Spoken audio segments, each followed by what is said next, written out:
Police ने cyber अपराध के आरोप में 6 युवकों को गिरफ्तार किया। इन दिनों साइबर क्राइम के मामले में दूसरे स्थान पर बरकट्ठा क्षेत्र आ चुका है। साइबर अपराध का केंद्र यह क्षेत्र बन चुका है। साइबर अपराध और ठगी को लेकर झारखंड और पुलिस महकमा में बरकट्ठा की पहचान होने लगी है। साइबर अपराधियों ने अस्कोका, एक्लूट और स्कोट के जरिए लड़की महिला के फ़ोटो और सर्विस के नाम पर ठगी करने के कई मामले उजागर हुए हैं। कई युवक साइबर क्राइम मामले में जेल जा चुके हैं। इसके बावजूद यह अपराध रुकने का नाम नहीं ले रहा है। सबसे बड़ी और आश्चर्यजनक पहलू यह है कि इस तरह के क्राइम में युवा के साथ साथ किशोरावस्था के बच्चे भी शामिल होने लगे हैं। बरकट्ठा के कई गांवों में दर्जनों युवक इस तरह के साइबर क्राइम में जुड़े हुए हैं। मंगलवार को गोरहर पुलिस ने 4 युवकों को साइबर ठगी अपराध के आरोप में गिरफ्तार किया, जबकि बुधवार के रात में 2 युवकों को बरकट्ठा पुलिस के द्वारा गिरफ्तार किया गया। इस बाबत गोरहर थाना में मामला दर्ज कर गिरफ्तार युवक को पुलिस ने न्यायिक हिरासत में भेज दिया है।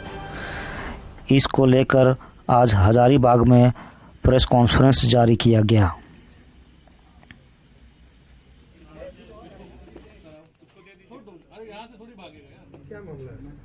पिछले सप्ताह एक हम लोगों ने स्कोका और ऑकलूट गिरोह का उद्भेदन किया था, जिसके तहत भोले भाले लोगों से सेक्सटॉर्शन के तहत पैसा वसूलने का काम उस गिरोह द्वारा किया गया था। इसी तर्ज पर हम लोग को एक और गुप्त सूचना मिली थी कि गोरहर थाना अंतर्गत बंडा सिंगा गांव में कुछ लोग इसी तरह की एक्टिविटी को अंजाम दे रहे हैं।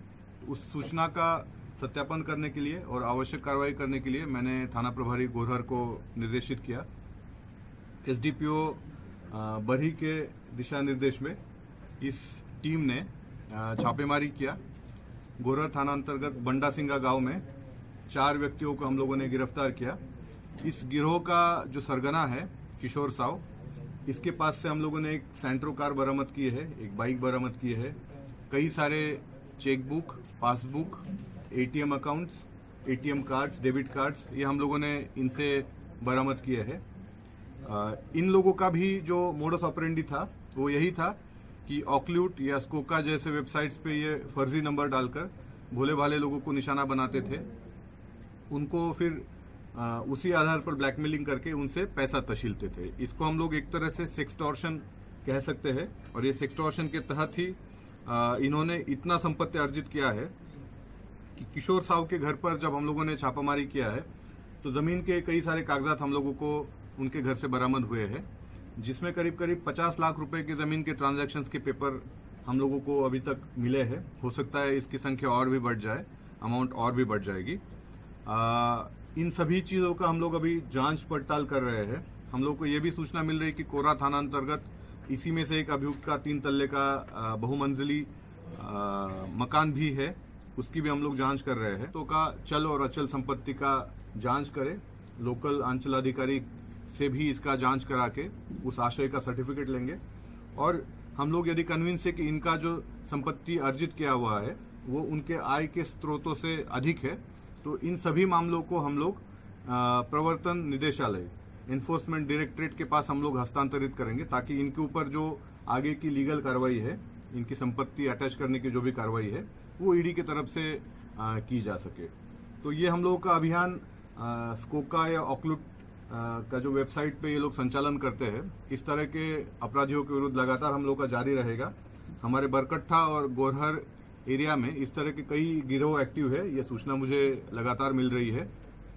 मैंने वहाँ के थाना प्रभारी और एसडीपीओ को निर्देशित किया है कि इन जितने भी गिरोह इस तरह के काम में संलिप्त है, इनके विरुद्ध कठोर से कठोर कार्रवाई करें।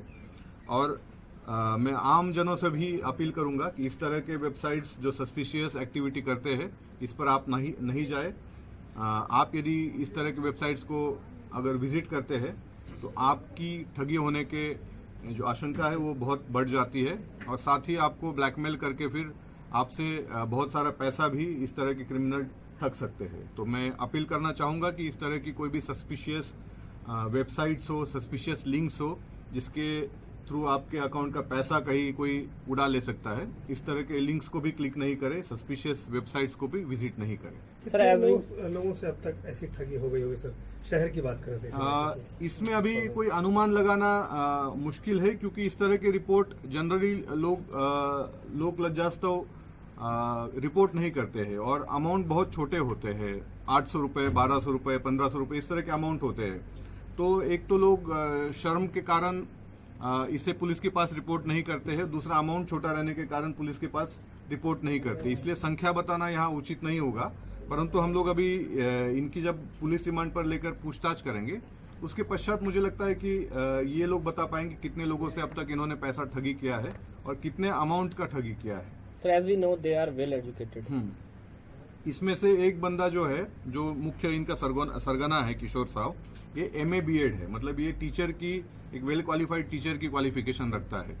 तो ये बेसिकली इसमें कई सारे लोग टेक सेवी होते हैं, इनको जो टेक्नोलॉजी होता है उसका अच्छे तरीके से ज्ञान होता है और वो ज्ञान कहीं ना कहीं गलत कामों में ये लोग इस्तेमाल कर रहे हैं, जिसके चलते आज उनको यहाँ जेल जाने की जरूरत पड़ी।